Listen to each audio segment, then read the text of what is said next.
دین کی طرف آنے کا مطلب اگر یہ ہو کہ دنیا کی زندگی آسان ہو جائے گی میرے لیے، تو اللہ تعالیٰ پھر اپنے مسلمان اور مومن بندوں کے لیے یہ دنیا جنت بنا دیتے۔ اس کائنات میں اگر کوئی ذات ایسی ہے جو ڈیزرو کرتی ہے واقعی کہ اس پر ایک بھی مشکل نہ آئے، تو ہمارے نبی صلی اللہ علیہ وآلہ وسلم کی ذات ہے،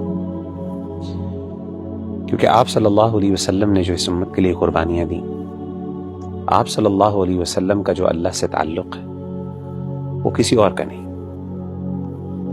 لیکن آپ دیکھیں کہ نبی صلی اللہ علیہ وآلہ وسلم نے جب اسلام کی دعوت کا آغاز کیا تو کیسے مشکلات کے انبار آپ کے اوپر لگ گئے۔ یعنی کوئی سال ایسا نہیں تھا، کوئی میں سمجھتا ہوں دن ایسا نہیں تھا جس میں آپ کے لیے مشکلات، چیلنجز اور پرابلمز نہیں تھی۔ ایک دن عمر بن خطاب رضی اللہ تعالی عنہ اللہ کے رسول صلی اللہ علیہ وسلم کے گھر میں تشریف لائے، اور آپ کہتے ہیں کہ میں نے دیکھا گھر کے اندر سوائے 3 چمڑے کی چادروں کے اور کچھ نہیں تھا۔ 3 لیدر شیٹس تھیں بس، اور کچھ بھی نہیں تھا۔ اور آپ صلی اللہ علیہ وسلم ٹیک لگائے ہوئے تھے تکیے پر، اور اس کا نشان آپ صلی اللہ علیہ وسلم کے جسم مبارک کے اوپر نظر آ رہا تھا۔ یہ تکیہ بھی کوئی کمفرٹیبل نہیں تھا۔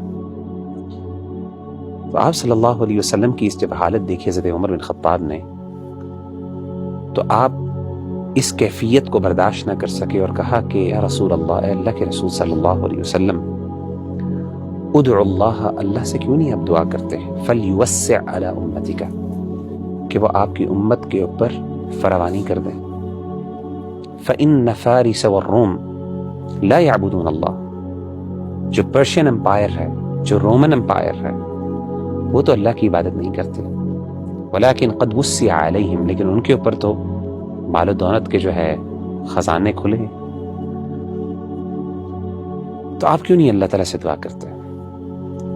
سیدنا عمر بن خطاب رضی اللہ تعالیٰ عنہ کی جب اللہ کے رسول نے یہ بات سنی تو آپ لیٹے ہوئے تھے، آپ اٹھ کے بیٹھ گئے، یعنی اس چیز کی اہمیت دلانے کے لیے، اور آپ نے بڑے حیران ہو کے کہا او فی شک انت یا ابن خطاب، اے ابن خطاب، کیا آپ کو بھی شک ہے؟ یعنی میں آپ سے تو یہ چیز ایکسپیکٹ نہیں کر رہا تھا۔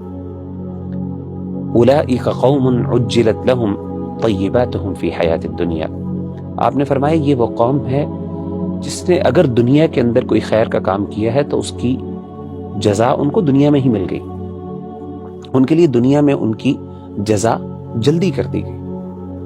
لیکن ہم مسلمان، یہ جو اللہ تعالیٰ کا بندہ، یہ مومن ہے، اس کی کوششوں کبھی بھی اللہ تعالیٰ دنیا کے اندر چھوٹا ریوارڈ دے کے ختم نہیں کرتے۔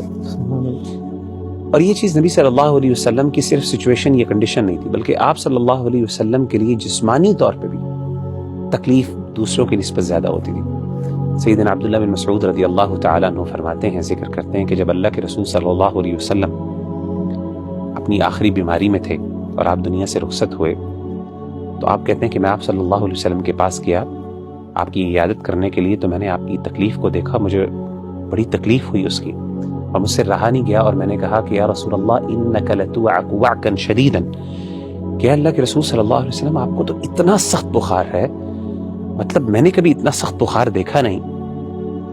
آپ صلی اللہ علیہ وسلم نے کہا کہ اے عبداللہ، واقعی مجھے جتنا تم میں سے ایک شخص کو بخار اور تکلیف ہوتی ہے جسمانی طور پہ، مجھے ڈبل ہوتی ہے۔ اور آپ نے پوچھا عبداللہ تمہیں پتہ ہے کہ کیوں ایسا ہے؟ تو عبداللہ بن مسعود نے کہا کہ اللہ کے رسول صلی اللہ علیہ وسلم شاید اس لیے کیونکہ اس تکلیف کی وجہ سے اللہ تعالیٰ آپ کا اجر اور ثواب والا کر دیں گے۔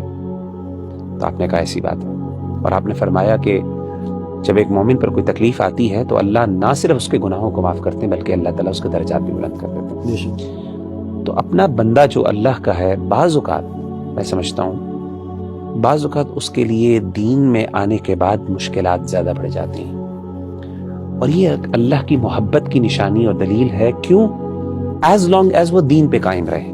ہاں، اگر وہ دین سے دور ہو جاتا ہے تو پھر ممکن ہے کہ وہ اللہ کی طرف سے سزا بھی ہو، لیکن اگر وہ دین پہ قائم ہے، اپنے رب کو راضی کرنے کی جستجو اور کوشش کر رہا ہے، اور اس کے لیے مشکلات پیدا ہو رہی ہیں، یہ تو انبیاء کی سنت، یہی تو انبیاء کا کام تھا۔ قرآن مجید میں اللہ تعالیٰ کیا کہتے ہیں؟ وَتَوَاصَوْا بِالْحَقِّ وَتَوَاصَوْا بِالصَّبْرِ، جب آپ حق پہ چلیں گے، اس کی تلقین کریں گے تو اس کے ساتھ صبر تو کرنا پڑے گا۔ تو میں سمجھتا ہوں کہ یہ اللہ تعالیٰ کی طرف سے حکمت ہے، اور کئی دفعہ یہ اللہ کی طرف سے انعام ہوتا ہے۔ انسان کو چاہیے کہ وہ اس پہ صبر کرے، جب وہ صبر کرے گا تو اس کے لیے خیر ہی خیر ہوگی۔ اللہ تعالیٰ ہم سب کو عمل کرنے کی توفیق عطا فرمائے۔